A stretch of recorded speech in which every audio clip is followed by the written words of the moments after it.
It's a really tricky balancing act. And if you just put a alcohol causes cancer label on booze, some of the research suggests that will actually turn people off completely and not change their behavior at all.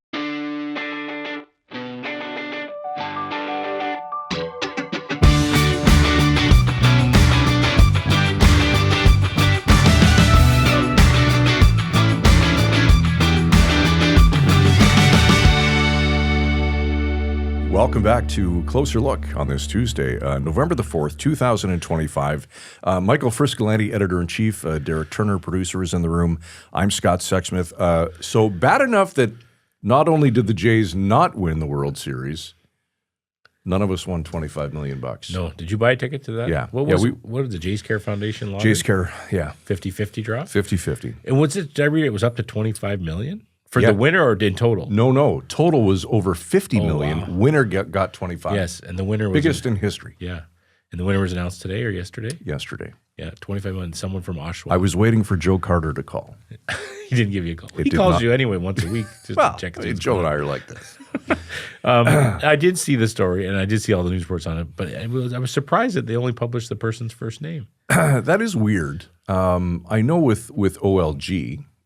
You always know. I mean, you see a picture of them, right? And you have to. That's part of the deal. Is that you don't want people to think that it's not real. That someone's actually not winning. Yeah. Not that I think this one isn't real. No, we're not suggesting. I'm sure it was real, just like the Dodgers win. It was legit. It was real. Yeah, it's found some salt to put in that opening day.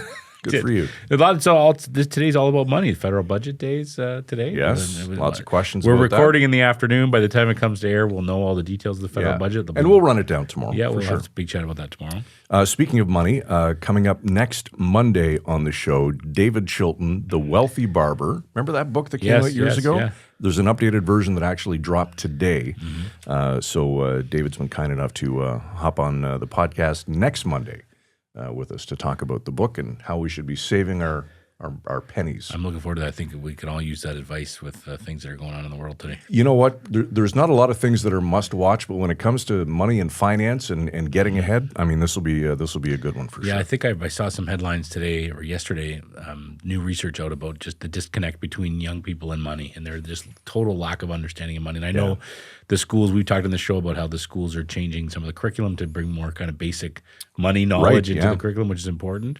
But it really is, people don't like to talk about money. People don't like to involve money in their relationship, but it's so critical to understand how it works. And especially the way you see the consumer price index right now with groceries, it's going through the roof. It's crazy. And, it's crazy. Yeah, exactly. I go to the grocery store, a couple times a week, and, you drop $40, $50, $60, and the bag load seems to be getting smaller. Yes. Shrinkflation, was that the term? It does. It feels like you go to the store, you drop $90, you bring one bag of groceries home. It's wild. It is crazy. It's like, where the hell is everything? I spent $90. I know. Speaking of shopping, a lot of segues in this. I know. I love this. Speaking Keep of it shopping, going. Yes, we didn't even plan any of this. We're going to talk today about alcohol sales. We talk about alcohol. I don't know if there's a trend there going. We talk about booze a lot. But the Senate's been debating a potential bill to put cancer warnings on alcohol. Yes. And this is kind of a real talker. A lot of people have different opinions on this. Some people are comparing it to smoking and that it's a no-brainer, but it's not really the same thing. So we're going to have a detailed conversation with that with an old friend of the show, Dan Malleck. He's a Brock University professor and chair of the Health Sciences Department over there. He's an expert on alcohol policy. Right. And he'll get us all up to speed on this one. The Canadian Senate is debating whether to add cancer warning labels to alcohol packaging across Canada, but one expert says that could mislead the public. Brock University professor and chair of health sciences Dan Malleck argues the labels paint an unbalanced picture of alcohol's risks and ignores evidence that moderate drinking may actually have benefits. Dan joins us tonight on Closer Look. Dan, good to see you again. Welcome back to the show. Thanks for having me back. All right. Good to be here. Well, we're glad that you're here. Let's start with what's being proposed here, Dan. What exactly would these new cancer warning labels say, and how prominently would they appear on alcohol packaging? Yeah, some of that isn't quite clear from the legislation. The legislation has 4 points, and only one of them is about the cancer warnings itself. But it's the one that's most contentious. So it doesn't give a size. I'm actually looking at it right now. But what it does say is the label needs to indicate the volume of the beverage that constitutes a standard drink, the number of standard drinks in the package, the number of standard drinks that, in the opinion of the department, that being the Health Canada, should not be exceeded in order to avoid significant health risks, and a message from the department that sets out the direct causal link between alcohol consumption and the development of fatal cancer. So that's the language of the bill that's being considered. So the last two, I think, are the ones that are especially concerning to people who are debating this. All right. Dan, do we know what stage in the legislative process is this law? Yeah, so it's a Senate bill. So it originated in Senate. It's actually kind of tricky because it was proposed in the last session of Senate, but then we had the election, so then it was reintroduced. It's in the committee stage, which means it's past second reading in Senate, and then after the committee looks at it, and the committee is I don't know the exact name of the committee. It's something like the Standing Committee on Social Affairs, Science, and Technology. Once the committee sends it back to Senate, it will go into third reading, and then it'll go to the House of Commons. So, and from people I've talked to, they say they're pretty sure it will pass in Senate. Yeah. Interesting. Dan, do you know, or have other jurisdictions around the world brought in this kind of labeling on alcohol? I don't think there is. Labeling is kind of an interesting thing. So I don't think there is any. Well, I mean, I don't know all jurisdictions, but the ones that they talk to, Ireland is one that has introduced these labels, but they're similar labels, but there's not. But there's been some pushback, and not just from industry, but also from sort of like the EU and some members of the Irish government who are concerned about its effect on trade, especially on trade throughout the EU, because labeling requirements then would have to be imposed on other products coming into the country, and that could be a hindrance to trade, I think, is the main argument. And Ireland is being held up as the standard bearer now for this kind of legislation, even though we haven't seen its effect. We've just seen it get passed, right? So I think 2028 is when it's been delayed until implementation until 2028. I think 2028 is the number that's in my head on that one. But other jurisdictions do have some labeling. The U.S. has, I think, labels have to have something about harms of alcohol to fetuses. And I can't really, each jurisdiction is different, but sometimes these are also industry rules. So like industry will say, look, we recognize this, so we'll implement different types of things. So for example, a standard drink label. So in the United Kingdom, I'm not sure if it's industry or the government that imposed what's called they have to indicate the number of units. That's the term that's used in the UK, the number of units of alcohol, and talk about how many units is safe for men and women, or how many units is recommended max. And a unit is like basically half a pint of beer is a unit. So 2 units is a pint, kind of thing. Dan, you've said these labels would mislead consumers. What specifically do you find misleading about them? Well, two things. The first is that health. There's a lot of discussion around health harms of alcohol, and there is a cohort of researchers who are really ramping up the research intensity. And yet there are a lot of other researchers who are saying, hold on, it's not all bad, right? So when you look at what's called population health research, which is where you take these broad databases that look at people's behavior, and sort of, I don't want to say mess with it, but like aggregate it, right? So bring it together and sort of look at the outcomes. You get indications of some things that increase. So, for example, cancer risk increases in a slight way, and then some things that seem to be protective at low levels. Like, so, for example, alcohol is protective in cardiovascular disease up to what I've seen is about 10 standard drinks a week. And the effect on diabetes is actually pretty significant across the board. And I think that has something to do with insulin uptake or something. I know someone who's diabetic who says every time she drinks a glass of wine, she looks at her insulin monitor or the monitors that some diabetics wear, and it just changes quickly in a positive way, right? So back in 2023, the Canadian Centers on Substance Use and Addiction released this big guidance we all have talked about. I think we talked about this before, that says 2 drinks is low risk. After that, it increases your risk.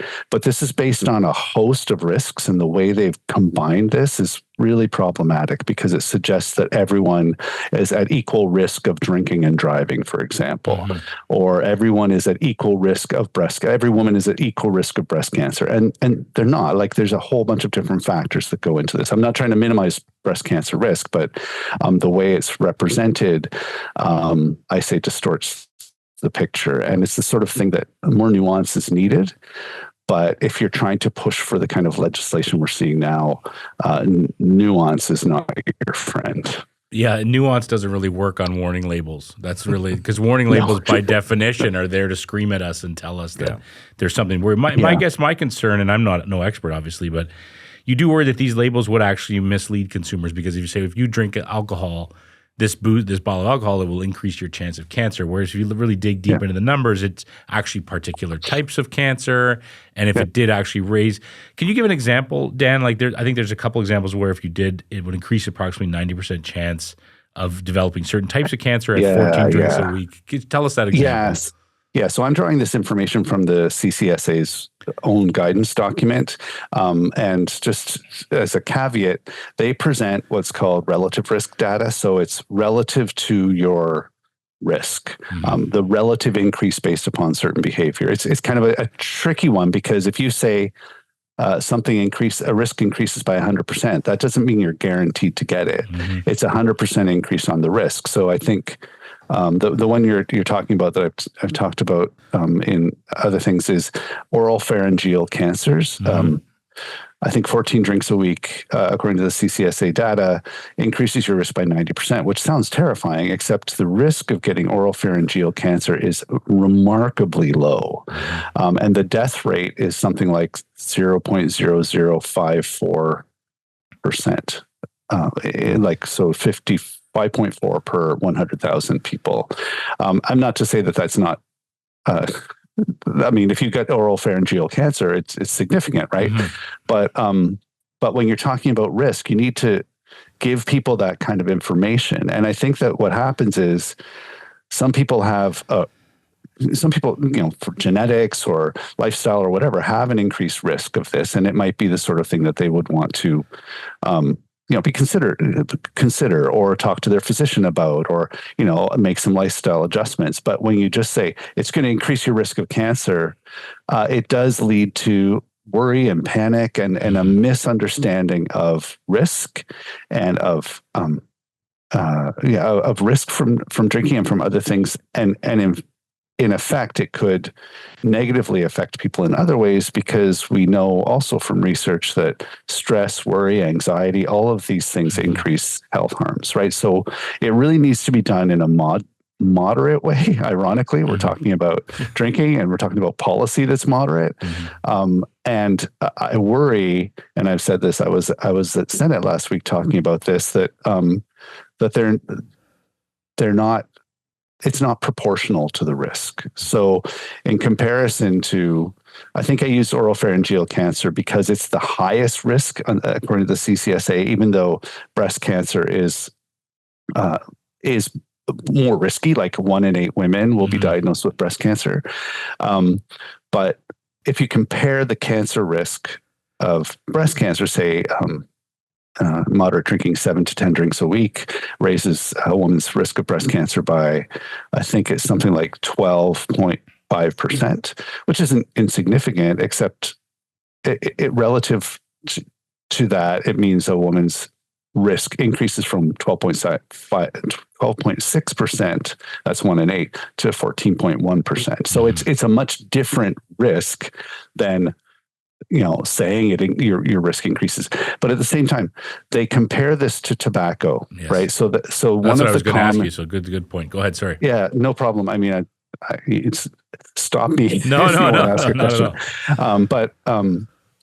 But the common, I've seen this, it's a talking point now when talking about cancer risk, where they will say, and I've seen this also with talking about other products, but the phrase is alcohol is a group 1 carcinogen, just like tobacco and asbestos. And that's the quote that you hear everywhere. You hear public at the Senate committee, you hear this from senators, from other witnesses. Well, group 1 carcinogen is just a definition of something that there's sufficient evidence to show that it does cause cancer in humans. It doesn't mean it's going to kill you instantly. It doesn't mean you're guaranteed to have cancer. It's not like walking into Chernobyl, right? But other group 1 carcinogens include bacon and estrogen, right? So estrogen is a high, increased estrogen production increases a woman's risk of breast cancer, right? But I'm pretty sure that hormone replacement therapy, which means you're taking a carcinogen, is not like covered in warning labels, right? So we need to balance that, and the risk of cancer from, say, HRT or from drinking or from eating bacon is nothing like the risk from tobacco. Yet they're treated equivalently, and that's one of the big issues with this. Is repeatedly people say it's just like tobacco. It is nowhere near the same as tobacco. Well, that struck me, right, Dank? That's what I thought of. I mean, there's no way that smoking, as we talked before, it's the one product designed to actually kill you. That's what it's for, right? And so to put those very graphic labels on cigarettes seems to make sense. But if I think of grabbing a bottle of whiskey off the shelf and that was on the bottle of whiskey, I just don't think it's the same thing. Yeah, and another challenge. So yes, I agree with you. At the same time, I'm not going to defend tobacco by any means. That'd be fun. Let's do that. I'm a huge Can't open worms everywhere. I am not a fan of tobacco. I suspect it killed my father, who died at 49 from lymphoma. He had been a smoker. He quit before that. But the interesting thing about warning labels is people think that warning labels was the thing that stopped people from smoking. And smoking, the whole process of stopping people from smoking was not just warning labels. In fact, I would suspect some of the research suggests that warning labels was a minor part of it. It was things like clean air laws where you couldn't smoke indoors, and new clinical interventions like e-cigarettes and things like that helped. Right, it wasn't just warning labels. But what's interesting about warning labels in alcohol is that there's been a lot of really conflicting research on this, saying whether it's helpful or not. There was a study done, and this is what a lot of the current alcohol researchers refer to as the so-called Yukon study of labeling.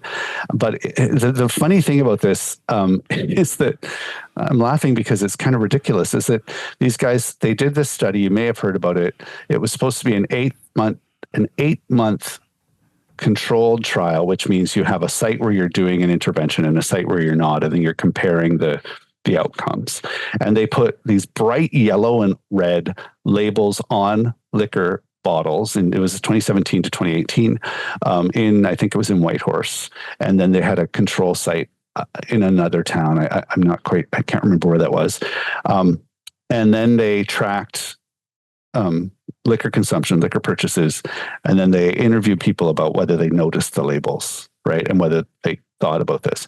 The problem with this study is that after 2 months, the liquor industry said, excuse me, but that's our product, and you're, I think they use the word defaming our product, especially with the cancer labels.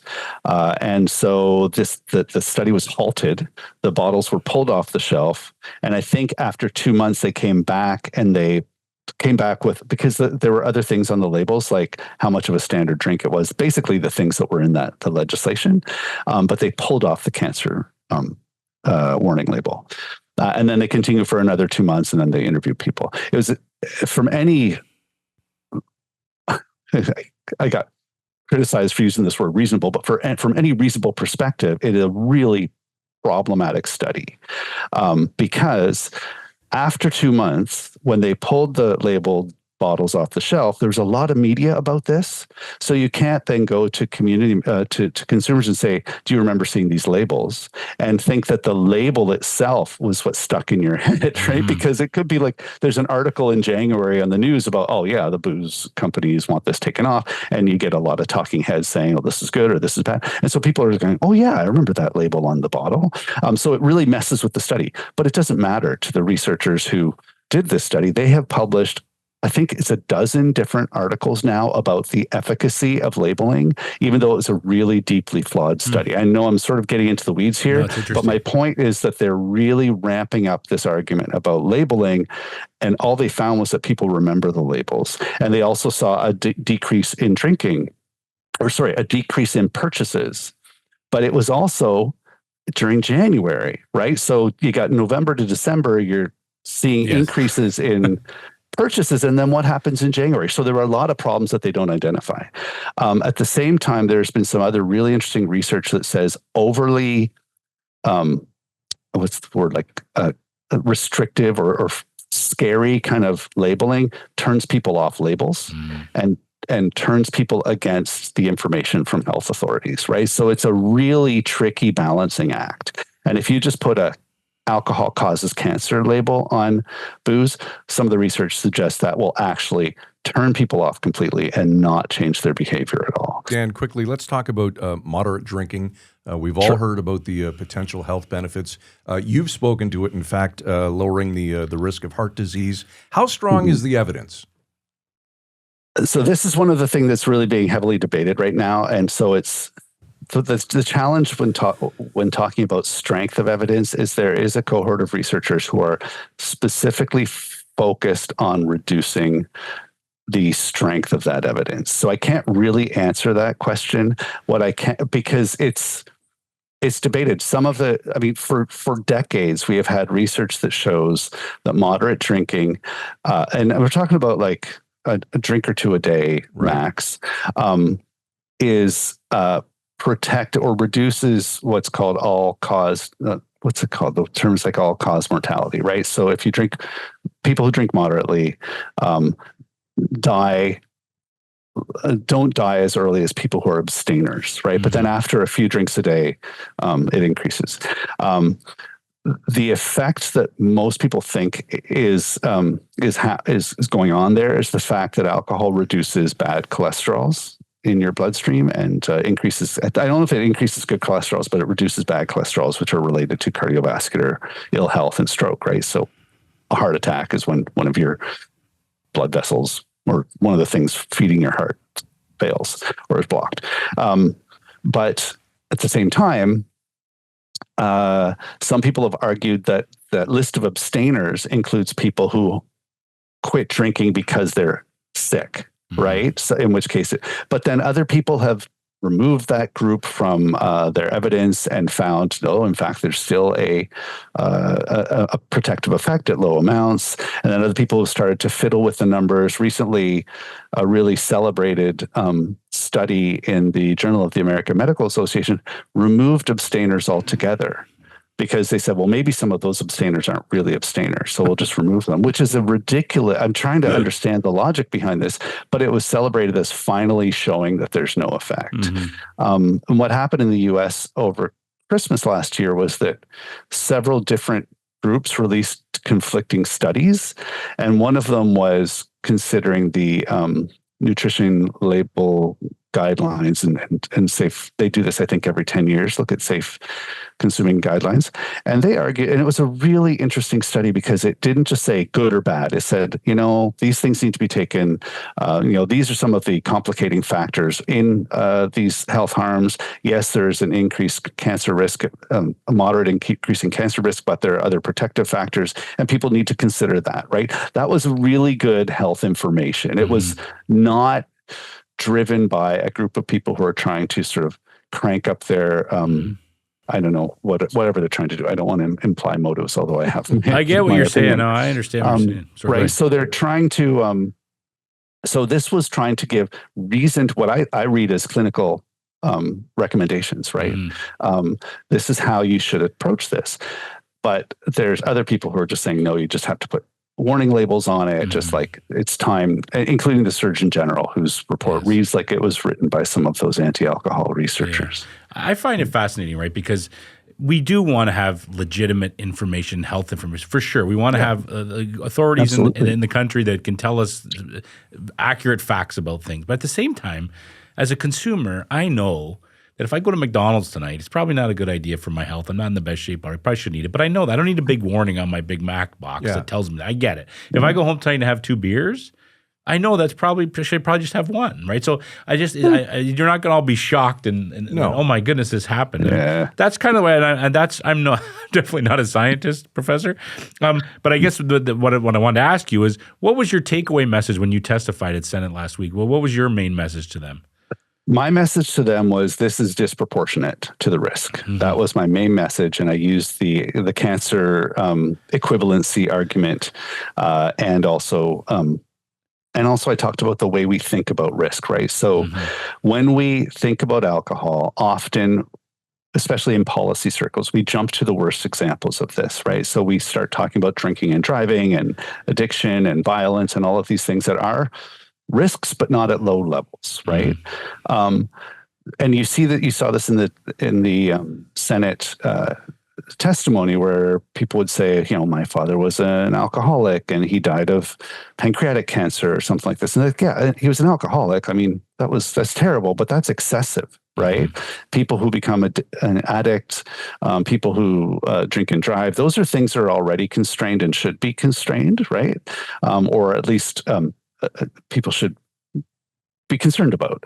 But even when the low risk drinking guidance came out, and there were I would hear talk shows where people would start talking about addiction and like these extremes of drinking, instead of saying, well, no, we're talking about 2 drinks a week guidance. Like, that's not going to lead to addiction, and that's probably not even going to lead to drinking and driving. So there was a problem with that. So part of my argument was, we need to be aware of our own biases and where we go when we're thinking about this.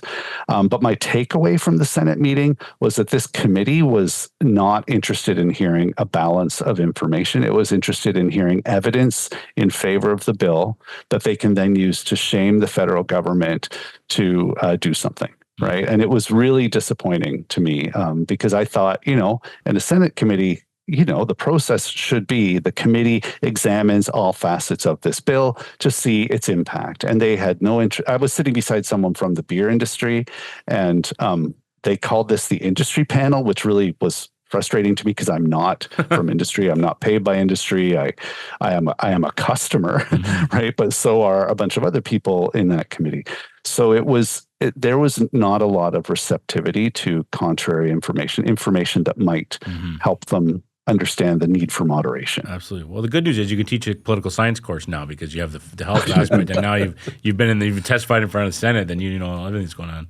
Well, normally I do teach a policy course, and so I'm saying, because I'm not teaching that this year, and I want to sort of jump in and just give them some examples of policy making in action. For sure. Dan, anything that we didn't cover tonight that you'd like to leave man. I think I'm good. I could go on for hours, as you can tell, but it was it's a really interesting process. There's a lot of, I think, one thing that I'll say about this committee was that I was very frustrated when the liquor industry didn't seem to want to step up. Like, they did talk about the number of different associations that were asked to speak, and I was kind of like the bottom of the list, so they asked me. But now I understand why, because it wasn't actually, like I said, a reasoned investigation of the issue. It seemed to be more of an ambush, a chance for senators to attack the liquor industry for what they would say not doing enough, or just being out for profit and things like that. And that's no way to do policy in a liberal democracy, right? Because we have a diversity of perspectives. All right, good stuff. There's Dan Malleck, Chair of Health Sciences at Brock University. Dan, you're right. We could sit here and talk all night about this stuff. We appreciate your time as always. It's my pleasure. Thanks for the invitation. All this talk about having a drink. I get a little parched over here. Yeah, but now I'm nervous. My risk level is elevated. I feel more nervous. We should do a challenge where you and I follow every health rule that exists. See, I almost choked there saying that. You did. All right. We should follow every health rule. We should follow the food guide, the alcohol rules.